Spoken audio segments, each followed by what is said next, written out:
Okay, 42 days of Keto Chow. Today is day 13. I got my first round of blood tests back today.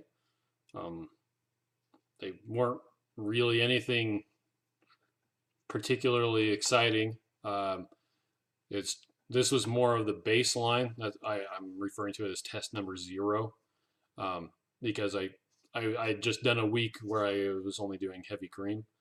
Um, the current week that I'm on right now will be the interesting one. I think that's my hypothesis. It's kind of why I'm doing this whole experiment.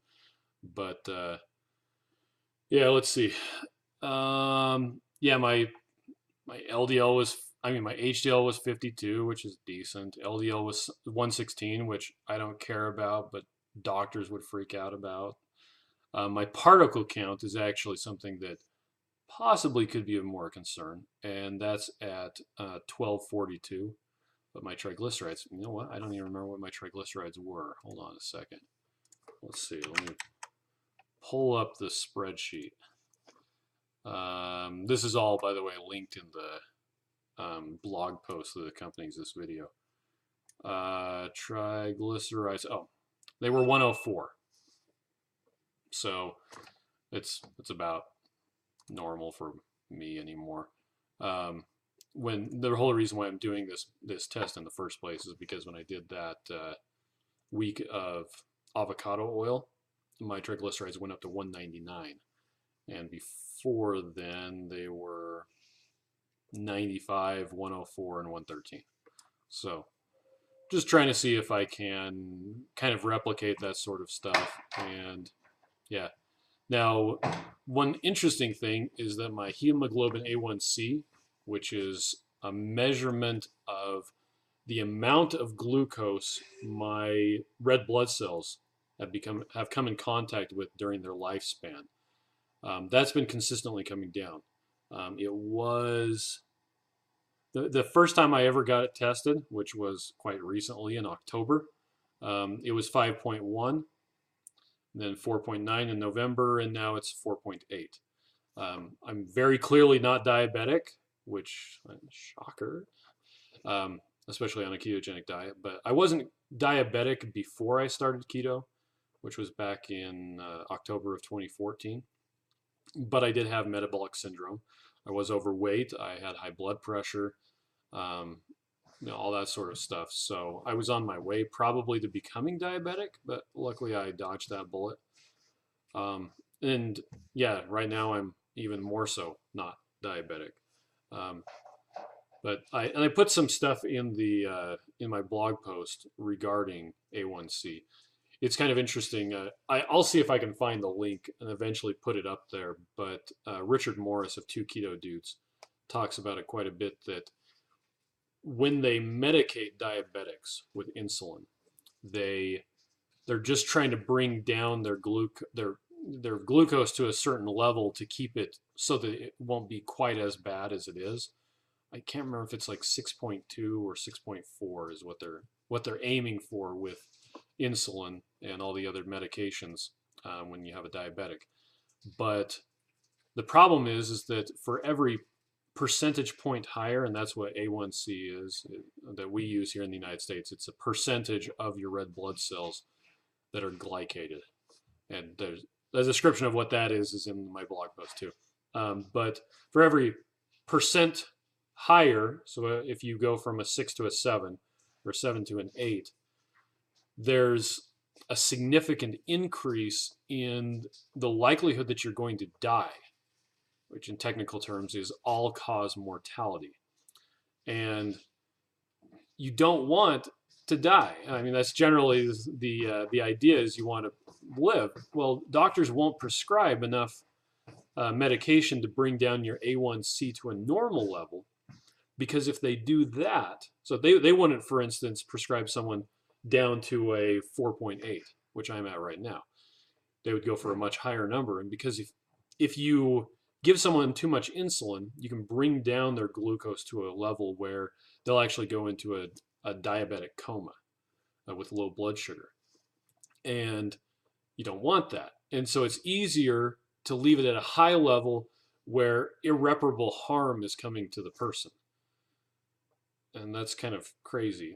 The thing about it is our bodies, we have two mechanisms to control our blood glucose. We have insulin to bring it down, and we have our liver, which can synthesize glucose out of nothing using gluconeogenesis. Look it up. And what was I going with that? Sorry, lost my train of thought for a second. So yeah, you have these two things, and if let's say that you're type 1 or type 2 diabetic, your insulin is just messed up. You can't bring the level down.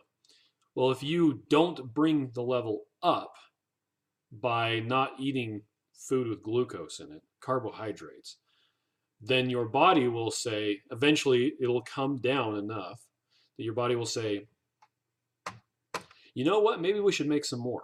Hey, liver, make some more. And your liver will bring it up. And this is the reason why people can fast for, well, months at a time. Most people don't do it for more than a couple days. Most people don't do it for more than a couple hours. But um, you are perfectly capable of providing all of the glucose that you need, which is really funny because you have so many people who are so opposed to a ketogenic diet, a low carb diet, saying that you have to have 200 grams of carbohydrates a day or else you're going to die and your brain needs that in order to survive. When clearly that's not true. If that was the case, then anytime somebody went longer than 2 days without eating, they would die. And that just doesn't make any sense. The evidence against that is just staring them blindly in the face wherever they look. But whatever. So yeah, our livers are cool. They can bring that glucose right back up, and it's kind of silly that we when they do prescribe insulin for people, they're not doing enough. So people are running the risk of, oh, that's what I was going to talk about when I lost my train of thought.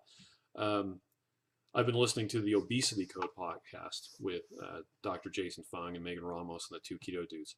And they did a profile of a guy who he has renal failure. His kidneys are dead, essentially. And Dr. Jason Fung, the guy who wrote the book, The Obesity Code, and he's a big proponent of fasting, he is a kidney doctor. And he got involved in the whole ketogenic movement because he kept coming across patients of his that he simply could not help. Because once the damage is done to your kidneys, it's done. They use the analogy of a car.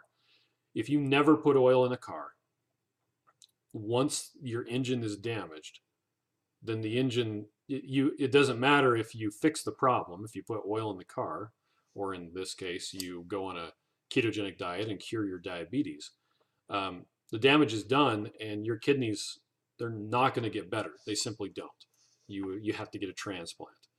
And so, they made the case of you should do whatever you can to prevent that from happening. And a ketogenic diet is it's about the only way I know of to reverse diabetes. Now, once again, I don't have diabetes. I never had diabetes. I know a lot of people that do, so it's a bit, I don't know, I can't speak from experience, and I'm just kind of from the outside looking in. But yeah, keto is the way to go. I'm never going to stop. Anyway, so I've got 1 day left of the grapeseed oil.